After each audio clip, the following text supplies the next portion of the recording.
Hello, everybody. Welcome to another Square Off program. And let's meet this week's two-person, one-on-one panel. You are? Jim Astrachan. Jimmy Mathis. Good. All right, guys. I'm Richard Sher. Time to square off.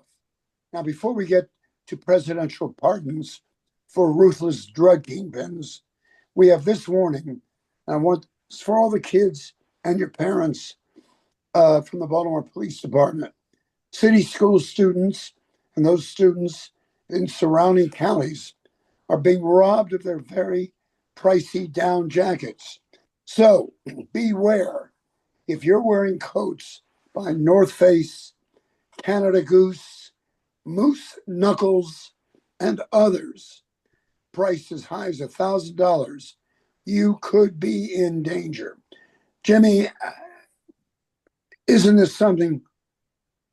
I don't know what kid is wearing $1,000 jackets. We were talking before we went on the air. I remember back in the day, this was with Air Force One, the Jordan Nikes. Look, crime is rapid all over the place right now. We have talked on this show time and time again about how crime is down, talking about the murder rate. These are quality of life issues. You look around the city with graffiti, you look at car theft, carjackings, break-ins. Obviously now they're targeting kids. Sure, it's a real problem in the city. Again, I don't know how kids in the inner city are wearing $1,000 jackets. That maybe is another show. Maybe they took them from other kids. You're joking about that, Richard, but that's probably exactly what happened. Also being targeted, Jimmy Astrachan, adults and children or teenagers who are wearing citizen watches. They're also hot. Jim Astrachan, how does this strike you? Well, it strikes me as juvenile crime. It's kids 15 to 18, and there's been a lot of juvenile crime in the city, and it seems that the city has a hard time trying to tamp it down. You just have to be very careful. These are usually kids that are walking by themselves or waiting at bus stops alone, and so I guess the kids ought to gang up and walk 3 and 4 together. I don't think anybody's been hurt yet, but that may happen. Kids have to be careful. These kids are between the ages of 15 and 18 who've been arrested already. Don't know where they were arrested, but the police got them. In some incidents, weapons have been displayed. So be aware of your surroundings, walk with your friends, and remember, if you are confronted, give up your jacket, not your life. Right, of course. And but here's the thing, okay? These are kids that have not been parented, that have grown up in a world where there are no consequences.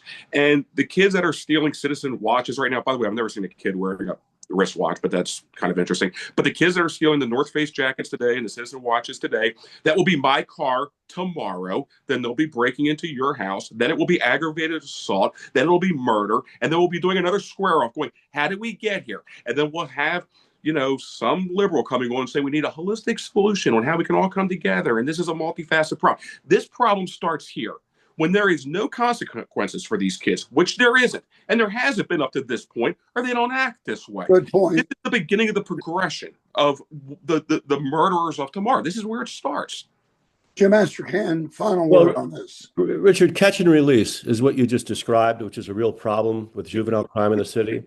Kids being accused of personal violent crimes, taking somebody's jacket or their shoes, and then being arrested, and then being released to the custody of their parents, and the next day they're back on the street, and there have been too many instances of these children being arrested again for very similar crimes. So this cycle has to stop. Richard, you look at Freddie Gray, that individual, and I'm not saying what happened to him in that van should have happened. I'm not justifying any of this. What I am saying is this is an individual that was arrested roughly 22 times.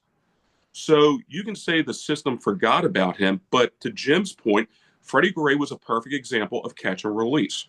There's no consequences for these kids. And whoever's a parent out there understands that when you have a very young child, they need boundaries.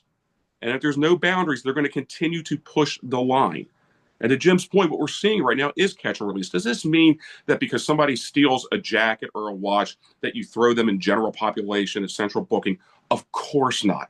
But if there are no real consequences for these kids, they're going to continue to push the limits. And when they realize that there is no limit, none, then we're going to live in the society that we live in.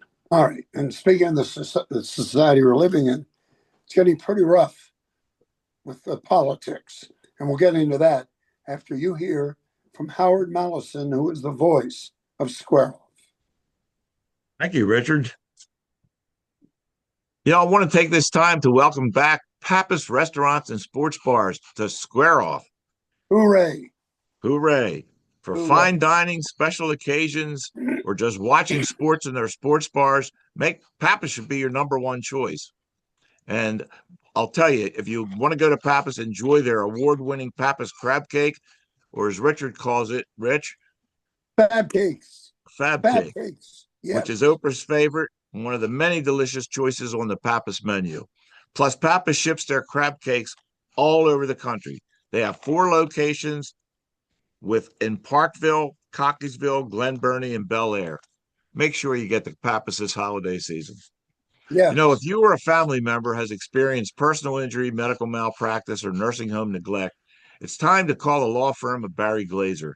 He has the legal team and resources to go after the big insurance companies to get you every penny he can. With an in-house medical doctor and nurse, his attorneys work on the toughest and most complex medical malpractice cases. Barry Glazer is your best advocate for the injured, disabled, and medically abused. So give Barry Glazer a call at 410-547-8568. Let him know you heard about him on Square Off. And with so many cars on the road and distracted drivers everywhere, auto accidents are going to happen. If you've experienced an accident, the insurance companies can't tell you where to take your car. That's why more and more drivers are trusting their auto repairs and maintenance to leading-edge auto body and mechanical repair. They work on all makes and models and offer free pickup and delivery anywhere in the Baltimore area. So give them a buzz at 410-443-6433 or visit them at 5807 Falls Road in the heart of Mountain Washington. They make your car look and run like new again. Now back to you, Richard. And they take care of Annabelle's car. They take care of Richard's car. And they are terrific. It's great to have Pappas back. And we're very excited. Now, President Trump is being accused of telling a lie by saying to reporters he would approve the showing of the video of that second attack on a suspected drug boat. Then when ABC's Rachel Scott reminded the president that he had said, quote, "I never said that," Trump told Scott she was a terrible and obnoxious reporter. ABC fake news, he said. And there it goes. Jimmy, what do you think? Jim Astrachan. I think he's suffering from some sort of a mental problem, and he doesn't know what he said 2 days before. I mean, it's just you don't lie on camera when it's so easy to be proven that you're wrong. I don't think he knows what he's saying anymore. Jimmy. Richard, I'm a little tired of talking about the fake news thing. I mean, we could do this story day in, day out. There's always another version of it. I'm not defending it. It's Trump. He's been doing this for 12 years. It's the way he treats the media.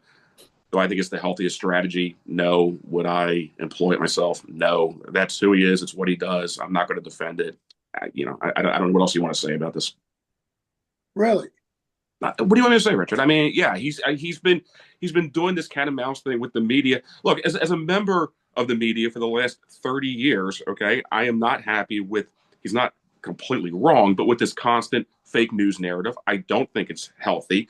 I was very critical of President Obama on some of the things he did as far as decorum within the Oval Office. I would have those same criticisms of Donald Trump. I'm not a hypocrite on that.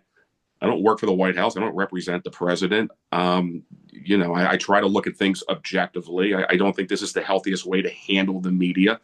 How would you handle the media? I would have a lot more presidential decorum than Donald Trump does. I would treat the press with a lot more respect than he does. I'd be a lot more direct and forthright than he is. I'm critical of all those things, Richard. I've been on this show long enough. I think I'm not somebody that comes on here. I'm a Donald Trump supporter, but I don't defend everything this guy does. I never have, and I never will. I mean, tariffs was one of the biggest things. I was very critical of tariffs under previous administrations. I understand what he was trying to do with it. He's trying to level the playing field when it comes to free trade. I don't think that was the right angle of attack on it. I don't like the constant fake news thing. But here's the thing, Richard, and you have to admit this. The media has not been fair to this guy, okay? So he's definitely got a little bit of a burr under his saddle. Again, when you hold the highest office in the land, you got to rise above it. He's not entirely wrong, but I think having the President of the United States constantly going after a free press, the last time I was on, the beef that he had with ABC where he was threatening to pull the license from the FCC, I was very critical of that. He did it a while ago with one of the major networks. I'm not going to defend this stuff, Richard. I'm not. So, say la vie. So Richard, let me jump in for a moment, and start by saying that a free press is absolutely essential to the functioning of a democracy. And he's done more than simply attacked the press. What he has done is he's called the press the enemy of the people. Something very similar to what Hitler said back in the 1930s. And the point of that is he has a message that he wants to convey, and that's the only message that he wants to convey. And if he's challenged by any of these reporters, he goes on the attack. And I do believe that if he could wipe the press, or at least the established press, off the map, he would do so. It's extremely, extremely dangerous, the game that he's playing. Okay, but just real quick on this. He's not the first president to do it. And I was very critical when I was on the radio with President Barack Obama when he was using the Department of Justice to wiretap 20 reporters on Capitol Hill, when he was trying to pull the credentials of Fox News from the White House. And if you remember back then, when he was doing that with Fox News, NBC News, to their credit, was one of the first media outlets that stood up and rebuked the White House for doing that. So the reason that the free press is in the First Amendment, Jim, and I agree with you, is because how important it is. And any president, anybody in power is going to push back to it, push against it as much as they can. Donald Trump's not the first one to do this. But just because, in my situation, the guy's in your camp, that doesn't mean that you go ahead and you agree with it, because Donald Trump isn't going to be president forever. And Jim, as you know, precedent is everything, right? So it's a slow grind against the Constitution, and Donald Trump gets his way, and obviously the next guy that comes in will double down and run with it. Jim, what do you think of the president's progress or lack of progress? Jim Astrachan. And could you repeat that question, Richard? No. Jim, I'll just make it up then.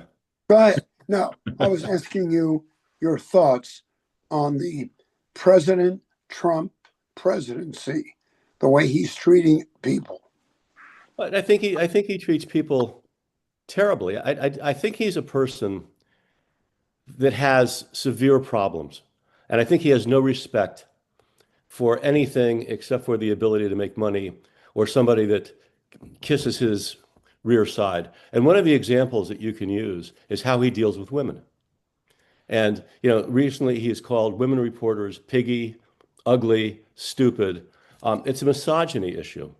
And I think that goes back to the time when he was being raised by his, overbearing father and his mother, who, didn't really step in.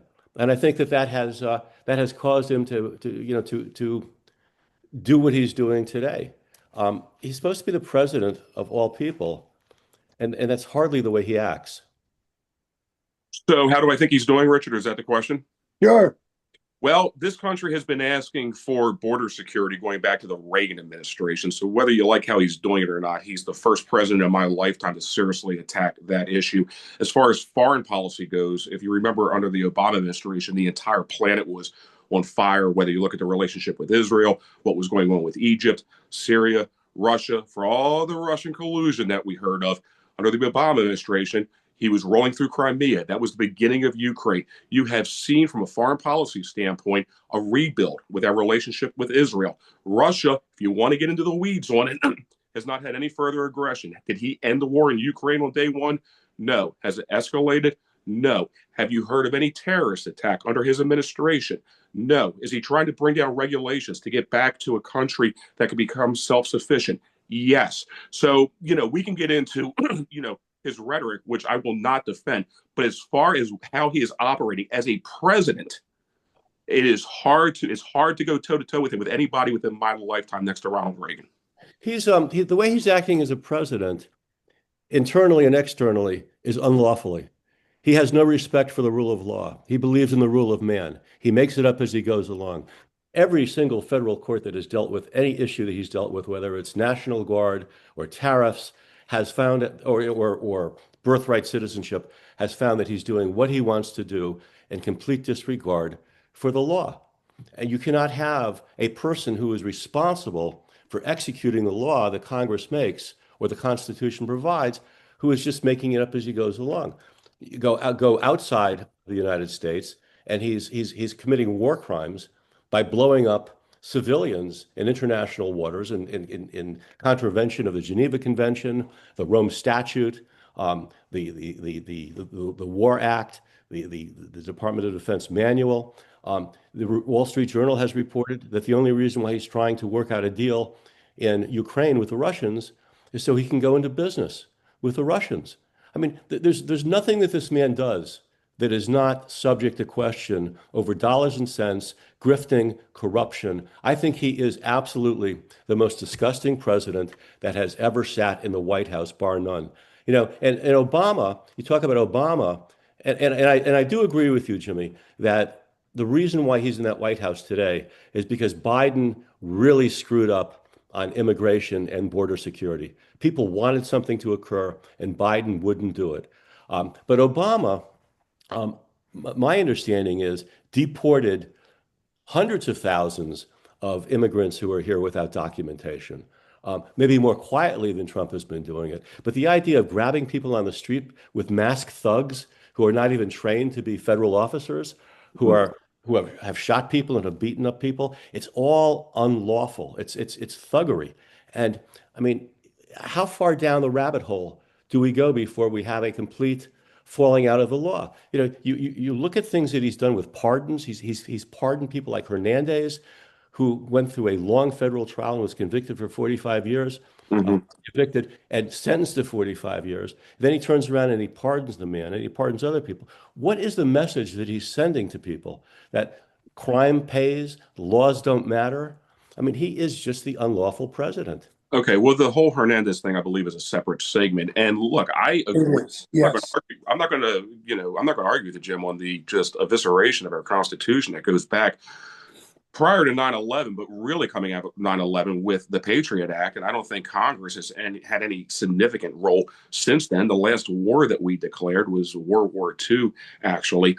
Look, I'm a firm believer in constitutional conservatism and co-equal branches of government and separation of power. I'm not going to argue any of those facts with you. The problem is it's easy to blame the executive, whether it's Trump, Obama, Bush, Biden, any of them. But the reality is, we have three co-equal branches of government. And yes, I will come back to Obama. Obama used executive order not to enforce law, but to create it. And Obama's famous, methodology through his entire 8 years was go ahead and sue me and kick it to the Supreme Court. And then when the Supreme Court would uphold it, people would go, well, that's the rule of the land. It must be obeyed. No, that's the reason why you have a Congress. That's the reason why the House has the power of the purse. Congress has removed themselves out of this process for generations now. So I agree with you. I'm not sitting here and saying what's good for the goose is good for the gander, but this is exactly what I'm talking about on the slow erosion of civil liberties, of the Constitution. It continues to get worse as time goes by. So I'm not going to argue with you on the unlawfulness, but don't act like this is a Donald Trump unilateral kind of thing just because you don't like the guy. I mean, this is much bigger than him. I want to talk about some of this pardoning that's going on, and we'll do that right after a few more words from Howard Mallison. Howard, take it away. Thank you, Rich. If you're experiencing any kind of foot pain that requires medical attention, I recommend Dr. Kelly Gagan, a well-respected board-certified podiatrist and heel specialist. No one is immune from foot problems. Also, if your concern is the appearance of your feet, Dr. Gagan has a long record of success using laser treatments to correct your issue. Plus, they're safe and they're painless. They go right to the root of the problem. And you can believe me because I'm a cured patient. So is Richard, right, Rich? Yeah, you should see my feet. Wait a minute, let me pull. Not forget it. Go ahead. Don't suffer from the agony of defeat. Start winning with a call to Dr. Gagan at 410-753-4422 to set up an appointment. Once again, that's 410-753-4422. And Now, yes, you could say that Kelly Egan is terrific. there you go. You Okay. said it. For breakfast, lunch, and dinner, your choice for a great meal starts at the Double T Diner. And all the menu choices are served the entire day. The Double T Diner has locations all over town: Route 40 West, Perry Hall, White Marsh, Bel Air, Laurel, Annapolis, Pasadena, and the EC Diner in Ellicott City. You've never seen a menu with so many selections. It's why the Double T Diner wins so many reader polls. Plus, Monday nights at our lobster night at By the Docks, part of the Double T family. Let them know you heard about them one square off. See you at Double T. Back to you, Rich. Oh, you make me so hungry.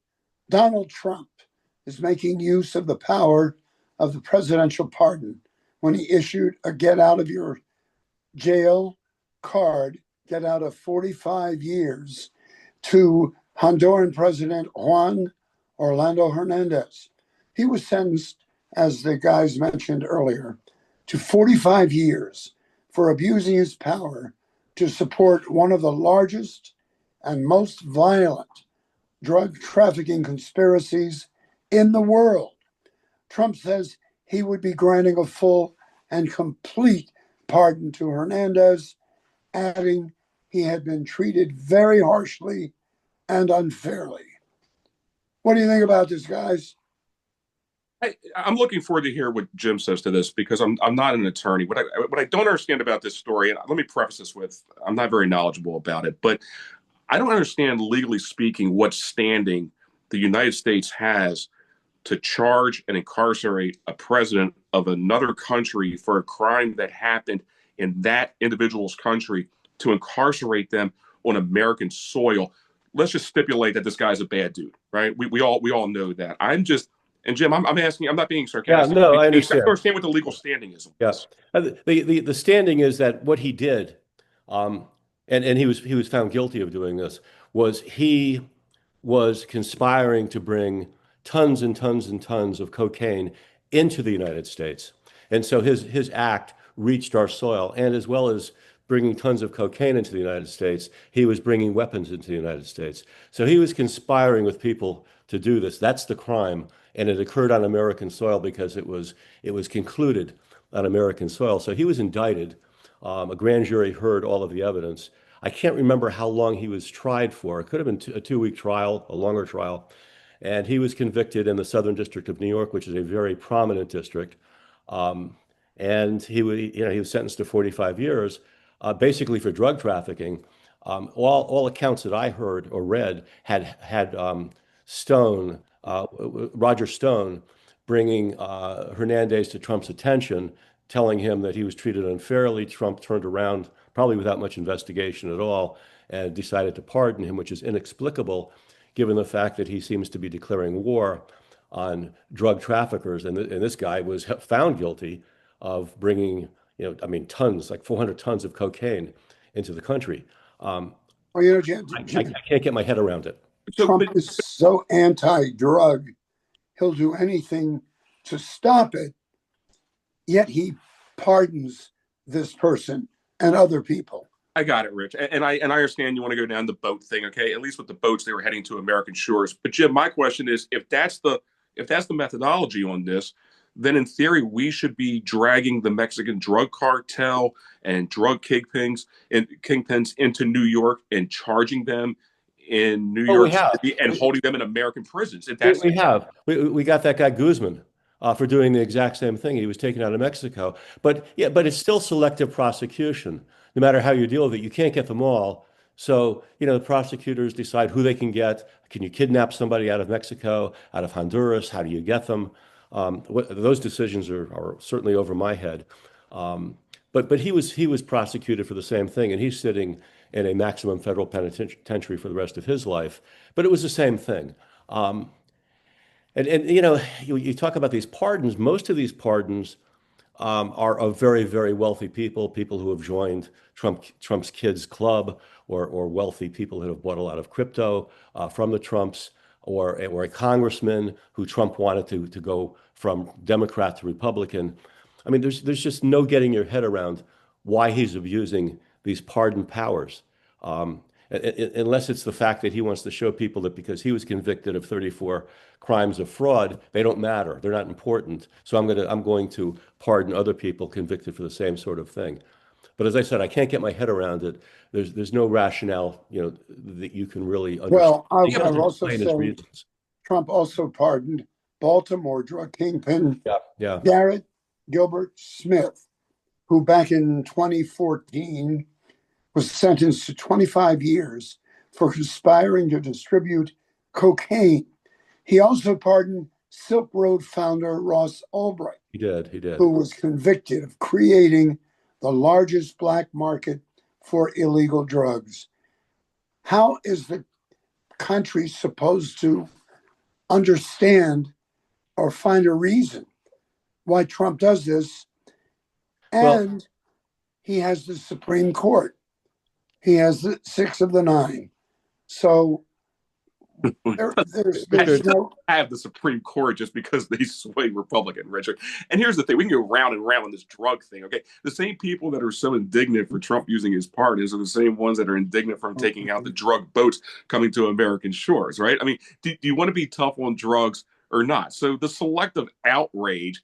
If you want political theater, fine. We can go round and round on this all day. But the reality is drugs in this problem are a major problem. Look at the crime in Baltimore City. What do you think 90% of that is tied into? You think it's really jackets and citizen watches? Seriously, okay? Look at the violence that comes along with the underground markets of the drug trade. So if you believe that's a problem, then don't have select outrage on it. So we're back to the rule of law again. And if and I'll just pose a hypothetical to you, Jimmy. If somebody's going through the border crossing in Mexico and they're found with drugs, should they be taken and put against the wall and executed summarily, which is in essence what he's doing with these boats? It's a violation of the law. The law is the law, and what he's chosen to do is to make his own laws. But coming back to the pardon issue, I want to mention one thing about the Baltimore pardon, Richard. A friend of mine told me that this man who was pardoned, who was sentenced to 25 years, the recommendation to the court was that he should be sentenced for 12 and a half years. And he was in fact sentenced for 25 years. So maybe there is some sort of an unfairness issue there. But the question is, why isn't Trump explaining his reasons so that people can understand why he's doing certain things if he has reasons? That may be a valid reason for doing what he did, but there's no valid reason expressed with Hernandez or with the Crypto King or the Silk Road King. There's just no explanation. He's just doing it. How about the buildup outside Venezuela? What is that going to amount to? Is he going to attack them one day? No, he's not going to. He's finally hit on the right plan to push Maduro out of office, and that is to seize these tankers. The tanker he seized the other day has $80 million worth of crude in it, and if he seizes one a month, he's going to push Venezuela into a recession.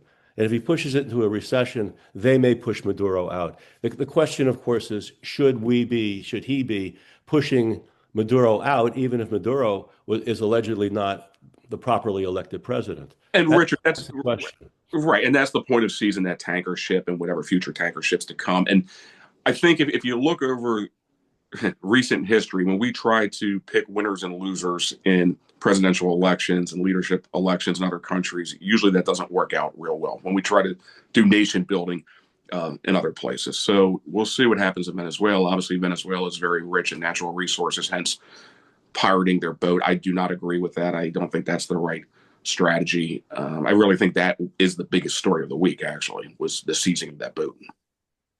Well, you guys mentioned drug lords being pardoned at the same time that the Trump administration continues to carry out fatal and potentially illegal strikes on boats it alleges are trafficking drugs to the United States. So on the one hand, he wants to get rid of any of these drug boats that are coming this way. And on the other hand, he pardons people like the ones we've discussed. It's hard to understand. Well, Richard, very interesting. This week he went to the International Criminal Court and he threatened them with sanctions if they were to charge him or anybody in his cabinet with international crimes. And he did that. And of course, they said, no, we can't accept that. But he Like did blackmail. but he did it because he's well aware that he is violating international law. He's violating the United Nations Charter. He's violating the Rome Statute, Geneva Convention, and these naval officers that are carrying out these commands are also in violation of these laws. So he knows he's violating the law. He doesn't care. He's doing it because he thinks it's what he wants to do. And these boats are like 1,400 miles away from American shores. Well, as long as they're not 10 miles within American shores, they're in international water. And I But think even if they were 10 miles from our shores, do you have the right to kill the people in them who have not been convicted of a crime, as opposed to seize the boat, arrest these people, connect them to the evidence, prosecute them, throw them in jail? Jim, I'll tell you what, I hear you. Okay. And when we start focusing with due process with regular Americans that are making between 20 and 140 grand a year, when due process has any meaning within this country, I'll start caring about some drug smuggler, okay, in a boat bringing cocaine over to American shores. I mean, there's been such an evisceration of civil liberties and due process for normal Americans in this country. Honestly, I don't give a fillers about these boats that are bringing poison into our country. And maybe that's shallow on my part, right? But I mean, that's kind of where I'm at right now. I mean, there has been such a bastardization of the Fourth Amendment, the Fifth Amendment with regular people in this country, and nobody seems to care, right? We talk about crime all the time. Nobody cares about the carjackings. My car got stolen. I didn't even get a call back from the damn police, okay? You look at red light cameras, a violation of the Fourth Amendment. You look at police standing down on regular crime within America, okay? They'll get a parking ticket, right? Okay, I mean, I'm so sick and tired of, we're so worried about everybody. And that's the anger, by the way. If you want to know what Trump is tapping into, it's that everybody cares about everybody else, okay, except the people in this country, the contributors. There's your MAGA move. I'm not saying I'm not mad at you, Jim. I'm just saying that's the anger that he's tapping into. Gotta wrap it. You done? Go Ravens. Hope that works out. Yeah, how about that touchdown that got called back? Ooh, well, what do you think about that, Jim Astrachan? Yes, sir. The touchdown that was not. The touchdown that was not what? That was not a touchdown because the officials claimed, Richard, I haven't watched a football game in 5 years. I don't even know what a touchdown is. I thought you were talking about an airplane landing in some foreign country with bundles of money. It was a touchdown, Rich. Hey, listen, we love these one-on-ones. I'll pass. Very good discussion. Let's say we went to 2 gyms today and we both all feel great about it. When you spend time working out in 2 gyms. Pardon the frog in my voice. What can I do? It's that time of year. And thank you, Jim. Thank you, Jimmy. And we will all You're welcome. Again next You're time. welcome. What? And Richard, I'm suffering from the exact same thing you sound like you're suffering from. I'm in my 3rd week of nasal drips and coughs and frogs. Horrible. Very good. Great to end on that note, Jim Astrachan. All right. We'll see you next Jimmy, time. Nice Once meeting you. again, swear off. Bye-bye. See you guys. See you all.